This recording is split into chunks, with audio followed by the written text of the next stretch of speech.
ನಾವು ತನಿಖೆ ಬಗ್ಗೆ ಮಾತಾಡಬಾರ್ದು. ತನಿಖೆ ನಡೆದ ಮೇಲೆ ಸತ್ಯಾಂಶಗಳು ಹೊರಬರುತ್ತೆ. ಸತ್ಯ ಯಾವತ್ತೂ ನಮ್ಮ ಕಡೆನೇ ಇರುತ್ತೆ ಅಂತ ಹೇಳಿ ನಾನು ಹೇಳಲಿಕ್ಕೆ ಇಚ್ಛೆ ಪಡ್ತೀನಿ. ಅದರ ಜೊತೆಗೆ ನಿನ್ನೆ ನಡೆಯುವಂತ ಘಟನೆ ಯಾರು ಪ್ರಚೋದನೆ ಮಾಡಿದ್ರು, ಬಳ್ಳಾರಿ ಜನತೆ ಯಾವತ್ತು ಶಾಂತಿಯನ್ನ ಕೋರ್ಕೊಳ್ಳೋ ಜನತೆ. ಅಂತಾದ್ರೂ ನಿನ್ನೆ ಏನೋ ಆಕಸ್ಮಿಕವಾಗಿ ಒಂದು ಘಟನೆ ನಡೆದಿದೆ ಬಳ್ಳಾರಿಯಲ್ಲಿ. ನಾನು ನಿಮ್ಮ ಮೂಲಕ ತಪ್ಪು ಯಾರದೇ ಆಗಿರ್ಬೋದು, ಆದ್ರೆ ಬಳ್ಳಾರಿ ಜನತೆಗೆ ನಿನ್ನೆ ನಡೆದಂತ ಘಟನೆ ತಮ್ಗೆಲ್ಲರಿಗೆ ಶಾಂತಿ ಭಂಗ ಮಾಡಿದ್ರೆ ನನ್ನಿಂದ ಕ್ಷಮಾಪಣೆ ಅಂತ ಕೇಳೋಕೆ ಇಚ್ಛೆ ಪಡ್ತೀನಿ.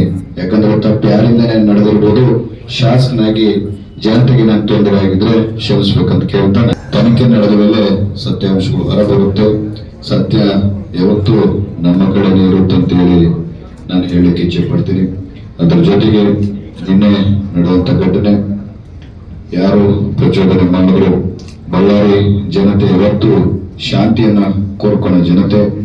ಅಂತಾದ್ರೂ ನಿನ್ನೆ ಏನೋ ಆಕಸ್ಮಿಕವಾಗಿ ಒಂದು ಘಟನೆ ನಡೆದಿದೆ ಬಳ್ಳಾರಿಯಲ್ಲಿ. ನಾನು ನಿಮ್ಮ ಮೂಲಕ ತಪ್ಪು ಯಾರದೇ ಆಗಿರ್ಬೋದು, ಆದ್ರೆ ಬಳ್ಳಾರಿ ಜನತೆಗೆ ನಿನ್ನೆ ನಡೆದಂತ ಘಟನೆ ತಮ್ಗೆಲ್ಲರಿಗೆ ಶಾಂತಿ ಭಂಗ ಮಾಡಿದ್ರೆ ನನ್ನಿಂದ ಕ್ಷಮಾಪಣೆ ಅಂತ ಕೇಳೋಕೆ ಇಚ್ಛೆ ಪಡ್ತೀನಿ. ಯಾಕಂದ್ರೆ ತಪ್ಪು ಯಾರಿಂದನೇ ನಡೆದಿರ್ಬೋದು, ಶಾಸಕನಾಗಿ ಜನತೆಗೆ ನಾನು ತೊಂದರೆ ಆಗಿದ್ರೆ ಕ್ಷಮಿಸ್ಬೇಕಂತ ಕೇಳ್ತಾ ನಾನು ಹೇಳೋ ಮಾತನ್ನು ಮುಗಿಸ್ತೀನಿ. ನೋ ಉತ್ಪ್ರೇಕ್ಷೆ, ನೋ ಊಹಾಪೋಹ. ತಾಜಾ ಸುದ್ದಿ ನಿಖರ ಮಾಹಿತಿಗೆ ಬ್ರೌಸ್ ಮಾಡಿ ವಿಜಯವಾಣಿ.net. QR ಕೋಡ್ ಸ್ಕ್ಯಾನ್ ಮಾಡಿ ಆಪ್ ಡೌನ್ಲೋಡ್ ಮಾಡಿಕೊಳ್ಳಿ.